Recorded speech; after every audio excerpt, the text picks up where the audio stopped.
Election commission Bhajpa का agent की तरह काम कर रहा है। सब मानते हैं कि इलेक्शन कमीशन भाजपा के एजेंट की तरह काम कर रहा है। वेस्ट बंगाल में तो बिल्कुल टारगेटेड तरीके से मुस्लिम्स को अधिकतर टारगेट किया जा रहा है कि उनका नाम वोटर्स लिस्ट से निकल जाए। इलेक्शन कमीशन खुद नहीं तय करेगा ये सिटीजन नहीं है और इसलिए इनका नाम हटा दिया जाए। भाजपा सरकार बनी थी तो उन्होंने बोला था कि भाई हम हिंदू राष्ट्र बनाएंगे, यानी मुस्लिम्स को सेकंड क्लास सिटीजन्स बना देंगे, SIR ऐसे धक्कड़ पेल में करेंगे, गैर किसी पारदर्शिता से करेंगे और उसमें हम सेंट्रल इलेक्शन कमीशन जो हमारा पिट्ठू बन चुका है उसके थ्रू मुसलमानों के नाम कटवा देंगे। मापदंडों से अगर देखा जाए तो ऐसा पहले कभी नहीं हुआ। पहली बात तो इतनी जल्दी में कभी इंटेंसिव रिवीजन नहीं कराया गया जैसा अब की बार कराया जा रहा है, बल्कि चुनाव आयोग पहले कई बार कह चुका है कि कम से कम 6 महीना इंटेंसिव रिवीजन में लगते हैं। लेकिन अब की बार हमने देखा बिहार में, बंगाल में बस 3-4 महीने में सारी प्रक्रिया ख़त्म करने की कोशिश करी जा रही है। दूसरी बात, संविधान में लिखा है, देखिए, इंटेंसिव रिवीजन की power representation of people act में इलेक्शन कमीशन को दी है, लेकिन उसमें लिखा है intensive revision can be done in a constituency और a part of a constituency, यानी कि आप एक कंस्टिट्यूएंसी या उसके पार्ट में for reasons to be recorded in writing आपको उसको बताना होगा कि क्यों इंटेंसिव रिवीजन करने की यहाँ ज़रूरत पड़ रही। इतिहास में एक बार इस तरह का इंटेंसिव रिवीजन हुआ है, उत्तर प्रदेश की एक असेंबली कंस्टिट्यूएंसी के एक पार्ट में, और उसमें इलेक्शन कमीशन ने, जब लिंगडो साहब चीफ इलेक्शन कमिश्नर थे, तो इलेक्शन कमीशन ने बहुत डिटेल्ड रीज़न दिया था क्यों वहाँ की इंटेंसिव रिवीजन यानी कि वोटर्स लिस्ट नए तरीके से बनाने की ज़रूरत क्यों पड़ रही। इससे पहले जब इंटेंसिव रिवीजन 2003 में हुआ था तो नया वोटर्स लिस्ट नहीं बनाया गया था। ये पहली बार हो रहा है हिंदुस्तान में कि पूरे देश में वोटर्स लिस्ट नए सिरे से बनाई जा रही है। जब 2003 में इंटेंसिव रिवीजन हुआ था तो पुरानी वोटर्स लिस्ट के आधार पर ही डोर टू डोर जाकर BLOs वगैरह ने नाम ऐड किए थे, नाम काटे थे, जो लोग मर गए, जो लोग चले गए उनके नाम काट दिए थे, जो लोग नए आ गए उनके नाम जोड़े गए थे। उस तरह से इंटेंसिव रिवीजन किया गया था।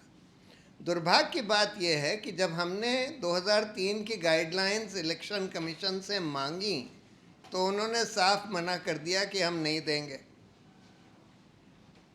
फिर योगेंद्र जी ने किसी तरह से कहीं से खुफिया तरीके से वो गाइडलाइंस निकलवा ली और उन गाइडलाइंस में साफ साफ लिखा है कि सिटीजनशिप के आधार पर किसी का नाम ऐसे नहीं काटा जा सकता।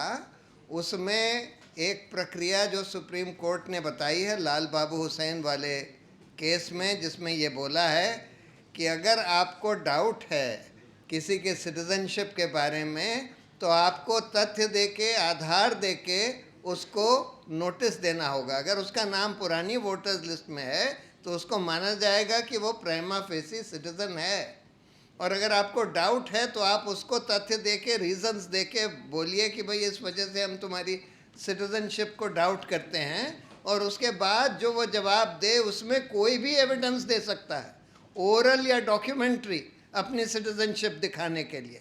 और उसके बाद अगर आपको फिर भी लगता है कि नहीं उसकी सिटीजनशिप नहीं है तो उसमें उन गाइडलाइंस में और आसाम की गाइडलाइंस में खास कर ये लिखा हुआ था कि इलेक्शन कमीशन खुद नहीं तय करेगा कि इनकी ये सिटीज़न नहीं है और इसलिए इनका नाम हटा दिया जाए।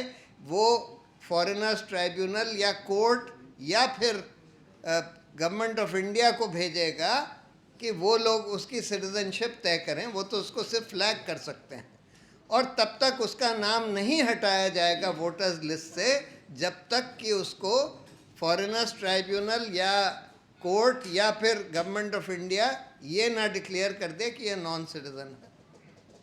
तीसरी बात इलेक्शन कमीशन के खुद के मैनुअल में और उनके रूल्स में साफ साफ लिखा है कि उनको बिल्कुल ये पूरी प्रक्रिया बहुत पारदर्शी तरीके से करनी होगी।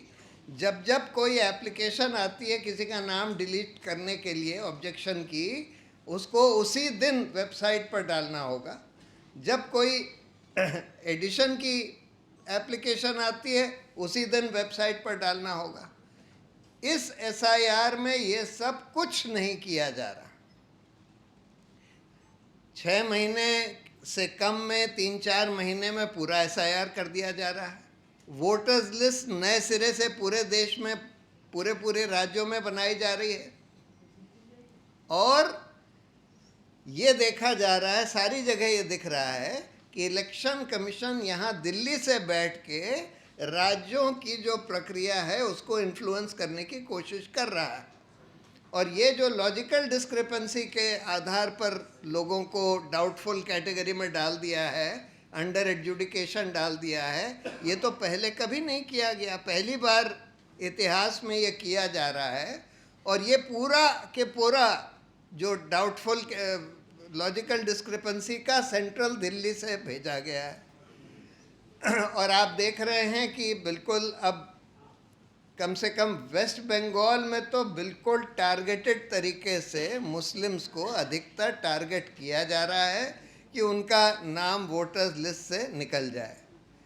दुर्भाग्य की बात यह है कि इसको चुनौती देने के लिए सुप्रीम कोर्ट में कई याचिकाएं पड़ी हैं, लेकिन सुप्रीम कोर्ट को तो कायदे से इस आधार पर ही एसआईआर को इलीगल डिक्लेयर कर देना चाहिए था कि भाई एसआईआर का जो कानून है वो आपको ये नहीं परमिट करता कि आप पूरे देश में पूरे राज्यों में नए सिरे से वोटर्स लिस्ट बनाएं और लोगों से बोलें कि तुम लोग एन्यूमरेशन फॉर्म भरो, नहीं तो तुम्हारा नाम ऑटोमेटिकली बाहर हो जाएगा, और उनसे बोलें कि तुम लोग ये 10-11 दस्तावेज दो।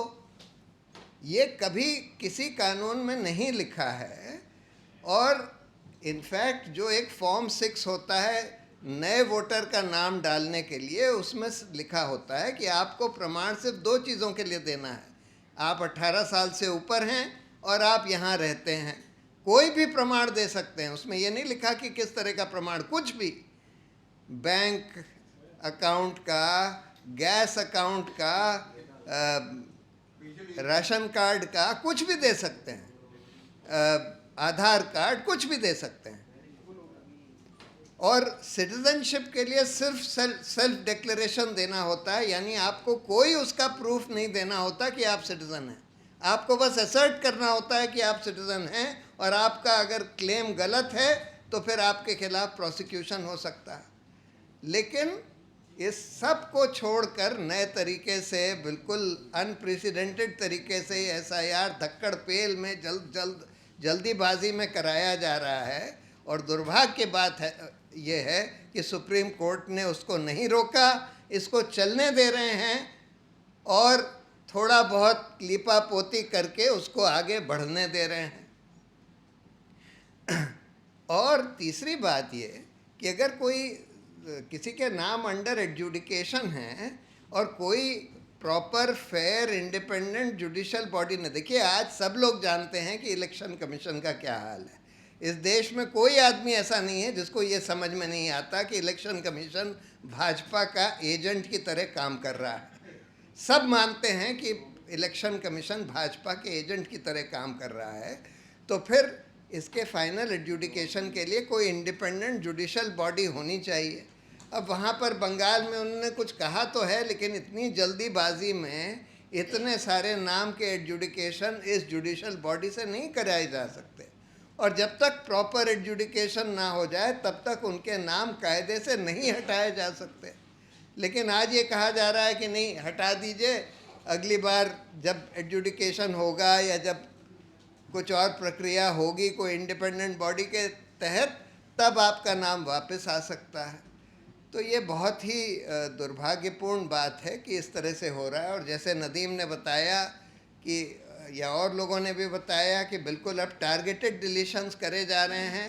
कहीं कहीं कुछ पोलिंग स्टेशंस पे 100%, कहीं 97%, कहीं 95%, और उसमें ज़्यादातर मुस्लिम्स हैं। तो देखिए, जब भाजपा सरकार बनी थी तो उन्होंने बोला था कि भाई हम हिंदू राष्ट्र बनाएंगे, यानी मुस्लिम्स को सेकंड क्लास सिटीजन्स बना देंगे, यानी कि उनके कम से कम वोटिंग राइट तो छीन लेंगे। फिर उनको ये रियलाइजेशन हुआ कि सेकुलरिज्म तो बेसिक स्ट्रक्चर है कॉन्स्टिट्यूशन का, तो संविधान का संशोधन करके ये नहीं कर सकते।